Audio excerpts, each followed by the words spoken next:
DNA রেপ্লিকেশনের পরে যে প্রসেসটা আসছে সেটা ট্রান্সক্রিপশন প্রসেস। হ্যাঁ, ট্রান্সক্রিপশন প্রসেস কি? Is the process of synthesis of mRNA on DNA template. এটা হচ্ছে ট্রান্সক্রিপশন প্রসেস। ডিএনএ থেকে এমআরএনএ সিনথেসিস হবে। আচ্ছা, এই এখানে আমরা এই ভিডিওতে ফার্স্ট আমরা ট্রান্সক্রিপশনের যে বেসিক্স সেটা নিয়ে আলোচনা করব। ট্রান্সক্রিপশনে ফার্স্ট যেটা দেখো, ডিএনএ কিন্তু সেখানে ডিএনএ যে কমপ্লিমেন্টারি বেস পেয়ারগুলো ছিল সেখানে কিন্তু অ্যাডেনিন, থাইমিন, গুয়ানিন, সাইটোসিন ছিল। এবার ডিএনএ থেকে আরএনএ সিনথেসিস হচ্ছে, সেখানে কিন্তু আরএনএর যে বেসগুলো সেটা কি, যে থাইমিনের পরিবর্তে কিন্তু সেখানে ইউরাসিল থাকছে। তাহলে থাইমিনের পরিবর্তে ইউরাসিল আসছে ডিএনএ থেকে সিনথেসাইজ হচ্ছে যখন এমআরএনএ, তাহলে সেখানে একটা এনজাইম কাজ করছে যেটা ট্রান্সক্রিপশনের মেইন এনজাইম, সেটা হচ্ছে ডিএনএ ডিপেন্ডেন্ট আরএনএ পলিমারেজ, যেখানে কি হচ্ছে যে রাইবো নিউক্লিওটাইড সেটা কিন্তু পরপর করে অ্যাডিশন হবে। তো এই হচ্ছে আমাদের ট্রান্সক্রিপশন প্রসেস। আচ্ছা, এখানে দেখো ইন ডিএনএ যেখানে অ্যাডেনিনের সঙ্গে থাইমিন ডাবল বন্ডে ছিল, গুয়ানিনের সঙ্গে সাইটোসিন ট্রিপল বন্ডে ছিল। ইন কেস অফ আরএনএ এখানে দেখো অ্যাডেনিনের সঙ্গে থাইমিনের জায়গায় শুধুমাত্র ইউরাসিল চলে আসলো। এটাই হচ্ছে এখানে মেইন যে ডিফারেন্সটা। এবার দেখো এখানে ডিএনএ ডাবল স্ট্যান্ডার্ড, এবার সেখান থেকে ডিএনএ ডাবল স্ট্যান্ডার্ড হচ্ছে, কিন্তু আরএনএ কিন্তু সিঙ্গেল স্ট্যান্ডার্ড। তাহলে ডাবল স্ট্যান্ডার্ড ডিএনএ থেকে সিঙ্গেল স্ট্যান্ডার্ড আরএনএ তৈরি হচ্ছে। তার মানে কি দেখো, যে দুটো স্ট্র্যান্ড, এখানে দেখো ডিএনএ ডাবল স্ট্যান্ডার্ড, এখানে দেখো দুটো স্ট্র্যান্ডকে যদি আমি এখানে আলাদা আলাদা করে দিই, যদি এখানে করে দিই, একটা 5' to 3', একটা 3' to 5', তাহলে যে অ্যাডেনিন, থাইমিন, গুয়ানিন, সাইটোসিন এগুলোর যে কমপ্লিমেন্টারি, এখানে অ্যাডেনিনের সঙ্গে থাইমিনের জায়গায় এখানে অ্যাডেনিন, এভাবে করে এটার কমপ্লিমেন্টারি স্ট্র্যান্ড এটা। এবার এই দুটোই যদি টেমপ্লেট হিসেবে যদি কাজ করে তাহলে কি হবে, তাহলে দুটো এখানে আরএনএ সিনথেসাইজ হয়ে যাবে। তো দুটো, এবার আরএনএ সিঙ্গেল স্ট্র্যান্ডেড, দুটো আরএনএ সিনথেসাইজ হওয়া মানে কি, তাহলে সেখানে ডাবল স্ট্যান্ডার্ড এমআরএনএ তৈরি হবে। কিন্তু ডাবল স্ট্যান্ডার্ড এমআরএনএ তৈরি হয় না। ডাবল স্ট্যান্ডার্ড যদি এমআরএনএ তৈরি হয় তাহলে কিন্তু আমরা যখন ট্রান্সলেশন প্রসেস পড়ব তখন আমরা দেখব যে এমআরএনএটা তৈরি হচ্ছে, সেই এমআরএনএর সঙ্গে রাইবোজোম এসে অ্যাড হচ্ছে। তার ফলে কি হচ্ছে, সেখান থেকে প্রোটিন মানে সিনথেসিস হচ্ছে। এবার যদি ডাবল স্ট্যান্ডার্ড এমআরএনএ হয় তাহলে কিন্তু রাইবোজোম যদি জুড়ে যায় তাহলে কিন্তু সেখানে পলিজোম তৈরি হয়ে যাবে। কীরকম দেখো, এখানে দেখো এই দুটো যদি টেমপ্লেট হিসেবে কাজ করে তাহলে কি হবে, দেখো এখানে এই স্ট্র্যান্ড থেকে কি সিনথেসাইজ হবে, 5' to 3', অ্যাডেনিন, এবার তো অ্যাডেনিনের জায়গায় ইউরাসিল চলে আসবে যখন এখানে এটা transcription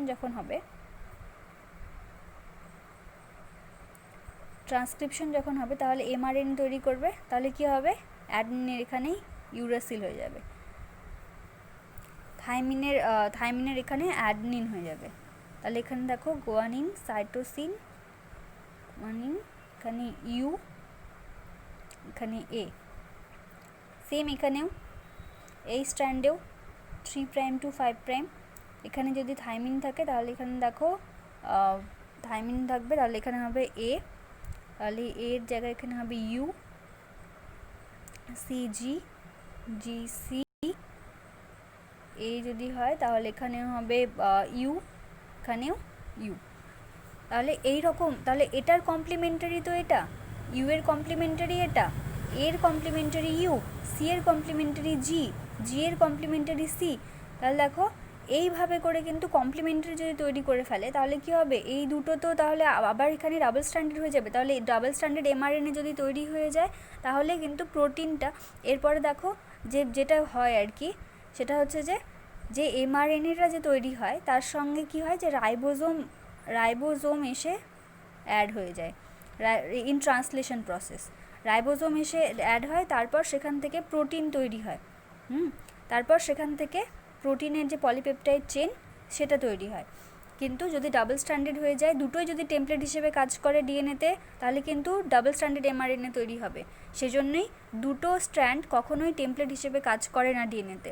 in case of replication, DNA replication, সেখানে কিন্তু হোল ডিএনএ কিন্তু রেপ্লিকেট হয়, কিন্তু in case of transcription DNA just একটা সেগমেন্ট, ডিএনএ জাস্ট একটা সেগমেন্ট, যেই প্রোটিনটা দরকার সেই সেগমেন্ট যাকে আমরা জিন বলি।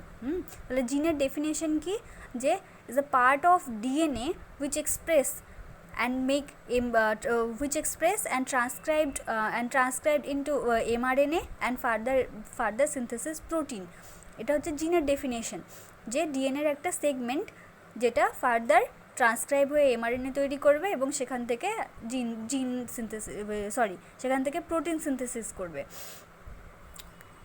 তো ট্রান্সক্রিপশনে আমাদের মনে রাখতে হবে যে ট্রান্সক্রিপশনে হোল ডিএনএ কখনো ট্রান্সক্রাইব হয় না, তাহলে কি হবে, যে অনেক প্রোটিন তৈরি হয়ে যাবে সেখানে, আর আমাদের শরীর কখনো এত এনার্জি লস করবে না। যেটা দরকার শুধুমাত্র ডিএনএর, যদি আমার এইটুকু দরকার হয় তাহলে শুধুমাত্র এইটুকুটাই ডিএনএর ধরো যদি আমার এইটুকু দরকার হয় তাহলে শুধুমাত্র এইটুকুটাই এখানে ট্রান্সক্রাইব হয়ে এইটুকুটাই সেখানে প্রোটিন তৈরি করবে। একটা পার্টিকুলার জিন একটা পার্টিকুলার প্রোটিনকেই এনকোড করে, এইটুকুটা মাথায় রাখতে হবে। তাহলে কি বললাম, যে রেপ্লিকেশনের in case of DNA replication whole DNA সেখানে রেপ্লিকেশন হয়, কিন্তু ইন কেস অফ ট্রান্সক্রিপশন সেখানে কিন্তু শুধুমাত্র ডিএনএর একটা সেগমেন্ট, যেই পোর্শনটুকু বা যেই প্রোটিনটুকু আমার দরকার শুধুমাত্র সেই প্রোটিনটুকুই সেইটুকুই ট্রান্সক্রাইব হয়ে এমআরএনএতে হবে এবং ফার্দার সেটা কিন্তু ট্রান্সলেট হয়ে প্রোটিন তৈরি করবে। এরপর যে কোশ্চেনটা আসছে সেটা হচ্ছে যে এই যে ডিএনএ ডাবল স্ট্র্যান্ডেড ডিএনএ, সেটা কোন স্ট্র্যান্ডটা টেমপ্লেট হিসেবে কাজ করবে সেটা আমরা কি করে বুঝবো। ডিএনএ ইন কেস অফ ডিএনএতে সেখানে কি হচ্ছে, যে একটা স্ট্র্যান্ড টেমপ্লেট হিসেবে কাজ করছে, আর তার যে অপোজিট যে স্ট্র্যান্ড সেটা কিন্তু কোডিং স্ট্র্যান্ড হিসেবে কাজ করছে। এবার আমরা দেখব যে কোন স্ট্র্যান্ডটা টেমপ্লেট হিসেবে কাজ করবে আর কোন স্ট্র্যান্ডটা কোডিং স্ট্র্যান্ড হিসেবে কাজ করবে। সেটা জানার জন্য প্রথমে দেখো ট্রান্সক্রিপশনাল ইউনিট আছে। ট্রান্সক্রিপশনাল ইউনিট 3টে ইউনিট রয়েছে। এটা হচ্ছে প্রোমোটার রিজিয়ন, এটা হচ্ছে স্ট্রাকচারাল জিন, একটা হচ্ছে টার্মিনেটর। প্রোমোটার রিজিয়ন কি, দেখো প্রোমোটার মানে হচ্ছে প্রোমোট করা, কোনো একটা প্রসেসকে যখন প্রোমোট করবে যে রিজিয়নটা তাকে বলবো আমরা প্রোমোটার। এই প্রোমোটার আমরা যখন ডিএনএ রেপ্লিকেশন পড়ছিলাম তখন দেখছিলাম যে রেকগনিশন সাইট ছিল, যেখানে এসে ডিএনএ পলিমারেজ বাইন্ড করছিল এবং ফার্দার প্রসেসটাকে এগিয়ে নিয়ে যাচ্ছিল। এই ট্রান্সক্রিপশনের ক্ষেত্রেও সেম, প্রোমোটার রিজিয়নে এসে এখানে আরএনএ পলিমারেজ ডিএনএ ডিপেন্ডেন্ট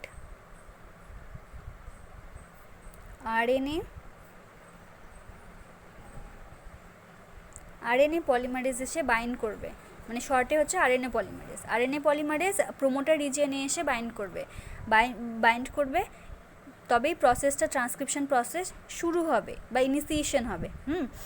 এরপর আচ্ছা, প্রোমোটার যখন বললাম তাহলে টার্মিনেটরটা বলে নিই। টার্মিনেটর মানে টার্মিনেট করা, কোনো একটা প্রসেস তো শেষ হবে, সেই যে শেষের যে সিকোয়েন্স যে সিকোয়েন্স এসে শেষ হবে সেটা হবে হচ্ছে টার্মিনেটর রিজিয়ন। তাহলে এটা হচ্ছে প্রোমোটার রিজিয়ন, এটা টার্মিনেটর রিজিয়ন, আর এর মাঝের যে রিজিয়নটা যেখানে প্রসেসটা হবে সেটা হবে আমাদের স্ট্রাকচারাল জিন। এবার দেখো ডাবল স্ট্র্যান্ডেড ডিএনএ, এটা 5' to 3', 3' to 5'। এবার আমরা কি করে বুঝবো যে একটা রিজিয়ন যেটা কোনটা ধরো টেমপ্লেট হবে আর কোনটা কোডিং স্ট্র্যান্ড হবে, সেটা বোঝার জন্য ফার্স্ট আচ্ছা, এখানে একটা বিষয়, ডিএনএ রেপ্লিকেশন যেমন 5' to 3' হচ্ছিল, ট্রান্সক্রিপশনও কিন্তু সেম ওয়েতে 5' to 3' ডিরেকশনে হয়। Only 5' to 3' direction. এবার দেখো প্রোমোটার, আমরা দেখো ডিএনএ স্ট্র্যান্ডে যদি আমি এই জায়গাটায় যদি আমি প্রোমোটার বসিয়ে দিই আর এই জায়গায় যদি আমরা টার্মিনেটরটাকে যদি বসিয়ে দিই, এই পোর্শনটায়, তাহলে দেখো আমরা যে ডিএনএ পলিমারেজ যে প্রাইমারটা ধরো ইউজ করছি, তাহলে সেটা কি দেখো, যে ধরো এখানে 5' to 3' ডিরেকশন, আর সেম এই জায়গাটায় দেখো 5' to 3'। তাহলে দেখো 5' to 3'-এ বোঝা যাচ্ছে না, এটা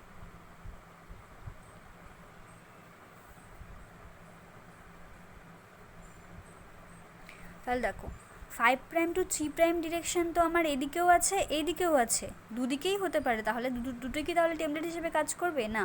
আমাদের দেখতে হবে যে কোন জায়গায় প্রোমোটার সিকোয়েন্স আর টার্মিনেটর সিকোয়েন্সটা আছে। দেখো যদি এবার দুটো আলাদা আলাদা স্ট্র্যান্ডের কথা ভাবো।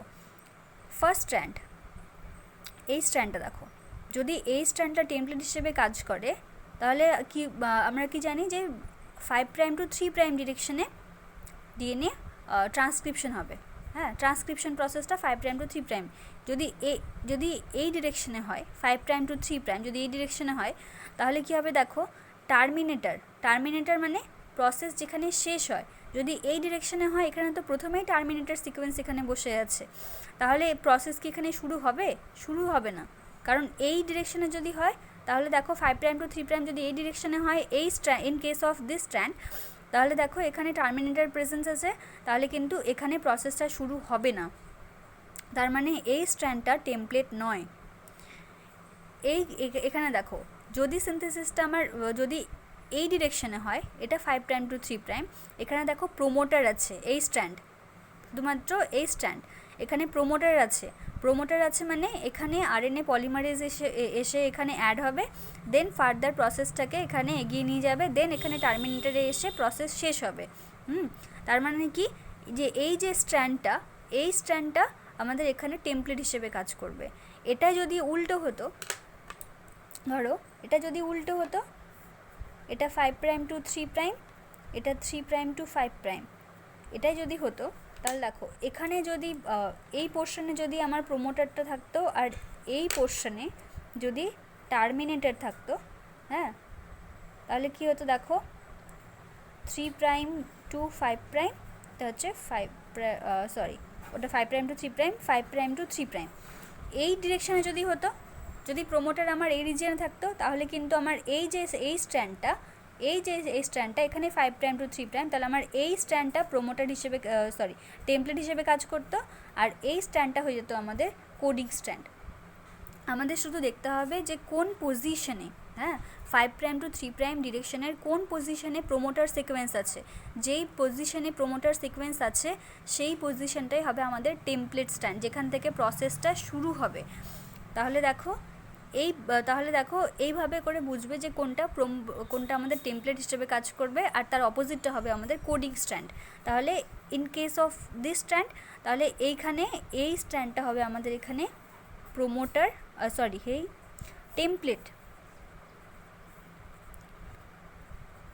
টেমপ্লেট স্ট্র্যান্ড, আর এর অপোজিট যে স্ট্র্যান্ডটা এটা হবে কোডিং স্ট্র্যান্ড।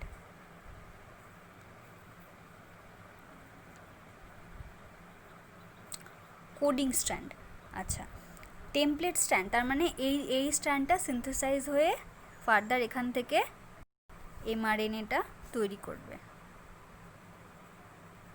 এমআরএনএ সিনথেসিস করবে এই স্ট্র্যান্ড। কোডিং স্ট্র্যান্ড মানে হচ্ছে যেটা, কোডিং স্ট্র্যান্ড কিন্তু নিজেই একটা নন কোডিং সিকোয়েন্স, মানে ও কিন্তু কোনো প্রোটিনকে কোড করছে না, প্রোটিন কিন্তু কোড করছে টেমপ্লেট স্ট্র্যান্ড, এমআরএনএ তৈরি করছে, ফার্দার এখান থেকে আমার প্রোটিন তৈরি করবে। এই যে কোডিং স্ট্র্যান্ডের বেসিসে আমরা বুঝতে পারবো যে কোথায় আমাদের প্রোমোটার আর টার্মিনেটর রিজিয়নটা আছে। কোডিং স্ট্র্যান্ডের কাজ হচ্ছে আমরা ডিনোট করতে পারবো যে কোন পজিশনে ডিএনএ কোন পজিশনে সেখানে প্রোমোটার আর টার্মিনেটরটা প্রেজেন্ট, তার লোকেশনটা। এখানে দেখো যদি এরকম কোশ্চেন আসে যে এই স্ট্র্যান্ডের কোন পজিশনে আমাদের প্রোমোটার আছে, তাহলে আমি বলবো 5' আপস্ট্রিম পজিশনে। এখানে 5' আপস্ট্রিম পজিশনে রয়েছে আমার প্রোমোটার, আর এখানে 3' ডাউনস্ট্রিম পজিশনে রয়েছে আমার টার্মিনেটর। আপস্ট্রিম আর ডাউনস্ট্রিম বলতে দেখো,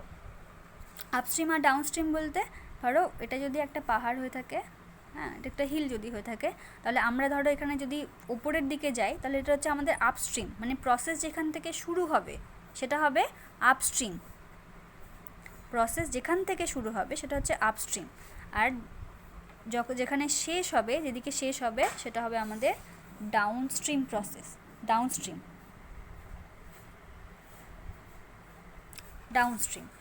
এইভাবেই, হ্যাঁ, যেহেতু প্রসেস প্রোমোটারে এখানে শুরু হয়, এটা হবে যে আপস্ট্রিম, আর যেদিকে শেষ হচ্ছে সেটা হচ্ছে আমাদের ডাউনস্ট্রিম। তাহলে ডিএনএ তাহলে আমাদের প্রোমোটারটা কোথায় প্রেজেন্ট আছে, এখানে হচ্ছে 5 প্রাইম আপস্ট্রিম পজিশনে রয়েছে আমাদের প্রোমোটার, আর 3 প্রাইম ডাউনস্ট্রিম পজিশনে রয়েছে আমার টার্মিনেটার। তাহলে এটা হচ্ছে আমাদের এটা হচ্ছে ট্রান্সক্রিপশনের বেসিক আইডিয়া, যে প্রথমত ট্রান্সক্রিপশন যেটা হবে সেখানে আমার কমপ্লিমেন্টারি সিকোয়েন্স চেঞ্জ হবে, কারণ ডিএনএতে থাইমিন রয়েছে আর আরএনএতে সেই জায়গায় কিন্তু ইউরেসিল রয়েছে। তাহলে কমপ্লিমেন্টারি চেঞ্জ হবে, সেটা কার জন্য হবে, সেখানে কিন্তু ডিএনএ ডিপেন্ডেন্ট আরএনএ পলিমারেজ কাজ করবে। এটা আর একটা হচ্ছে যে ডিএনএ রেপ্লিকেশন যখন হবে তখন কিন্তু রেপ্লিকেশনের সময় হোল ডিএনএ সেখানে রেপ্লিকেট হচ্ছে, ট্রান্সক্রিপশনের সময় শুধুমাত্র ডিএনএর একটা পার্টিকুলার সেগমেন্ট, যে প্রোটিনটা আমাদের দরকার শুধুমাত্র সেই সেগমেন্ট বা যেটাকে আমরা জিন বলছি, সেই সেগমেন্টটুকু কিন্তু ট্রান্সক্রাইবড হবে, ট্রান্সক্রাইব হয়ে এমআরএনএ তৈরি করবে, ফার্দার সেটা ট্রান্সলেশনের থ্রু সেখান থেকে প্রোটিন কোড করবে। এই দুটো জিনিস খেয়াল রাখতে হবে। আর এখানে এই প্রসেসে মানে কোথায় প্রোমোটার রয়েছে কোথায় টার্মিনেটর রয়েছে সেদিক দিয়ে আমরা ডিনোট করতে পারবো যে কোনটা টেমপ্লেট স্ট্র্যান্ড হিসেবে কাজ করবে, যেখান থেকে ফার্দার এমআরএনএ সিনথেসিস হবে এবং অ্যাজ ওয়েল অ্যাজ প্রোটিন তৈরি হবে, আর তার অপোজিট কোনটা আমাদের কোডিং স্ট্র্যান্ড হবে। হ্যাঁ, তাহলে এই জিনিসগুলো এই ট্রান্সক্রিপশনের হচ্ছে বেসিক।